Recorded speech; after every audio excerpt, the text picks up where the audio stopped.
This episode, we take you to the Mekong River, where the water carries more than fish and boats. For decades, bodies have risen from its depths, bound, broken, unclaimed. Who were they? Why were they discarded? And why do their stories never fade? Stay with me as we uncover one of Thailand's most haunting unsolved mysteries. The Mekong River stretches across 6 nations, but in Thailand's northeast, it feels like the spine of life itself. It is a place of trade, of festivals, of quiet mornings where fishermen cast their nets as monks pass by with alms bowls. It is a place that feeds and sustains, and it is often described as the mother of the people. But just as a river gives life, it can also return reminders of death. In Nong Khai, Ubon Ratchathani, and smaller towns dotted along its banks, locals speak quietly about the things the river sometimes offers up. A fisherman, setting his net in the morning mist, might find more than fish. A pale hand rising with the current, a tangled mess of hair caught in reeds, a body drifting, silent, stripped of its story. The first discovery often draws a crowd. Villagers gather on the banks, their faces solemn, as police mark the scene. The body is always pulled to shore with a kind of hesitant respect, even by those hardened to the sight. It is photographed, measured, and logged in reports that rarely lead to answers. For the police, it becomes another unsolved file. For the villagers, it becomes another soul without peace. What shocks many is not just the deaths themselves, but the way they arrive. Some bodies are tied at the wrists, ankles bound together as though discarded like objects. Others are wrapped in plastic sheets or sacking, left to the river to conceal their identities. Faces are often bloated, features erased by water, as if the Mekong insists on keeping their secrets. To the locals, this is more than crime. It is haunting. They believe that nameless bodies remain restless, unable to leave. Families who stumble across the corpses light incense at the site, offering sticky rice, fruit, or even a simple candle. These offerings are prayers for the dead to find a path onward. Without them, villagers believe the spirits linger, bound to the place of discovery. Old men along the banks can count dozens of such cases in their lifetimes. One fisherman admitted he had seen so many nameless dead that he sometimes felt the Mekong gave him more corpses than fish in his later years. His words were not bitter so much as resigned, his eyes following the current as if he expected another body to float by at any moment. The Mekong flows endlessly, but the people who live beside it know that it does not forget. Every discovery is a whisper from the water, a reminder that something hidden is moving beneath its surface, something that refuses to stay buried. Every corpse that rises from the Mekong forces a question that no one can answer. Who was this person, and why did they end here? For many, there is never an answer. Families sometimes travel to riverside police stations to check the bodies, bringing photographs, hoping for recognition. But often, they walk away in silence, unable to match the swollen, waterlogged features with the loved one they lost. Some bodies are claimed quickly. Others lie unclaimed, waiting until the authorities bury them without names. Theories swirl as thickly as the river's current. Some villagers say the dead are victims of smuggling deals gone wrong. The Mekong is not just a river, it is a border, Along its length pass goods, drugs, weapons, and people. With shadows come dangers. A body with wrists tied may be more than a victim. It may be a warning, a message carried downstream for all to see. Others whisper of politics. Over the years, critics of those in power, activists, and dissidents have vanished near the river towns. When bodies surfaced wrapped in cloth or sealed in sacks, locals asked themselves whether the Mekong had become the final resting place of voices silenced forever. Police rarely confirm such suspicions, and the silence only deepens the dread. There are more personal stories, too. A student who never returned from a party by the river, a fisherman whose boat was later found drifting, nets still coiled neatly, but the man gone.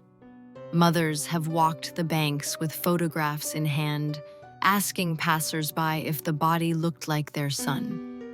Often, there is no closure. The river swallows truth along with life.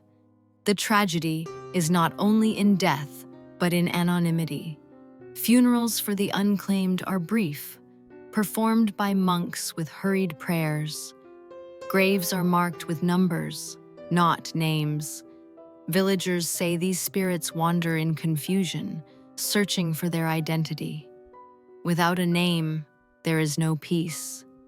Children are warned not to play near the riverbanks at night. Parents tell them that the nameless dead call softly from the water, their voices coaxing, promising sweets or toys if the child will step closer.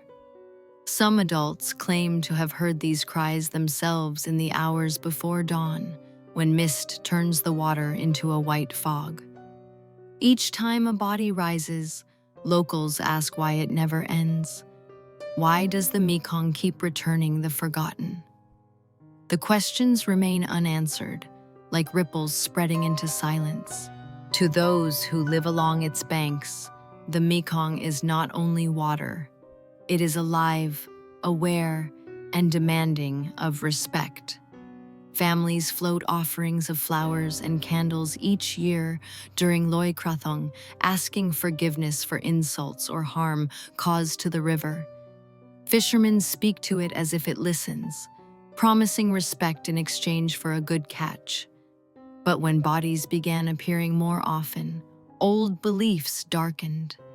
Some monks claimed the spirits of the nameless were trapped. Without names and funerals, they could not move on. The river held them, unable to release them to the earth. Until their stories were known, they belonged nowhere. Strange events fueled the fear. Lanterns appeared drifting against the current, as though carried by unseen hands. Villagers reported figures kneeling at the banks at night, only to vanish when approached. Some said they saw men in old-fashioned clothing, water dripping from their skin, watching silently from the river before dissolving into mist. A tale from Ubon has been retold for years. A ferryman recalled taking a passenger at dusk, a man whose clothes were damp, his face hidden in shadow. As they crossed, the boat sank lower, as though weighed down. When the ferryman turned to ask his name, the man was gone. All that remained were muddy footprints, fading on the wooden planks. Police reports offer practical explanations. Many deaths are listed as accidents, drownings from alcohol, or missteps. Yet the evidence is often stranger. Bound wrists, wrapped bodies, disfigured faces. Accidents cannot explain every corpse. Locals no longer argue whether crime or spirits are to blame. They treat both as truths. They light incense, avoid mocking the river, and teach their children that the Mekong remembers. It is both stage and actor, revealing fragments of stories no one else will tell. In the silence after each discovery, the people feel watched. They know the river carries more than water. It carries judgment, secrets, and grief too heavy for any one generation to lift. The Mekong continues to flow, glittering under the sun, gentle under the moon, appearing like any other river. Tourists photograph its sunsets, children play in its shallows, and fishermen draw their daily living. To outsiders, it is beautiful. To those who know its shadows, it is a graveyard disguised as a lifeline. The nameless bodies are not forgotten by the villagers. They are spoken of in hushed tones, shared over dinner tables and in temple courtyards. Every new discovery stirs memories of the last. Each body is a reminder that the river keeps its accounts, never fully balancing them. Journalists occasionally publish articles asking why so many unclaimed dead are found here. Officials shrug, speak of accidents, and let the stories fade. Files gather dust. No one pursues answers. This silence only strengthens the belief that the Mekong guards its secrets, offering fragments while hiding the truth. For the villagers, the haunting continues. They light candles on the riverbank at certain times of year, not for festivals, but for remembrance. They ask the nameless to move on, to release the living from their presence. Yet still, strange things occur. Nets tangle with shapes that vanish when pulled. Lights appear on the water at night. Some claim to see shadows standing in the reeds, eyes reflecting the moonlight. The fear lies not only in what is seen, but in what is left unsaid. Were these people victims of crime, of betrayal, of politics, or of something older and darker? The lack of answers is the true horror. The mystery is never solved, only repeated. And so the Mekong flows, carrying with it both life and silence. Fishermen rise before dawn. Mothers call their children inside before nightfall. The river sustains them, yet it also unsettles them. Every ripple seems like a reminder that beneath the surface lies another story, waiting to rise. To walk by the river at midnight is to walk beside unfinished tales. Some who have done so swear they hear voices, whispers that call their names, cries that beg for recognition. Others feel only a chill that has no source in the humid night air.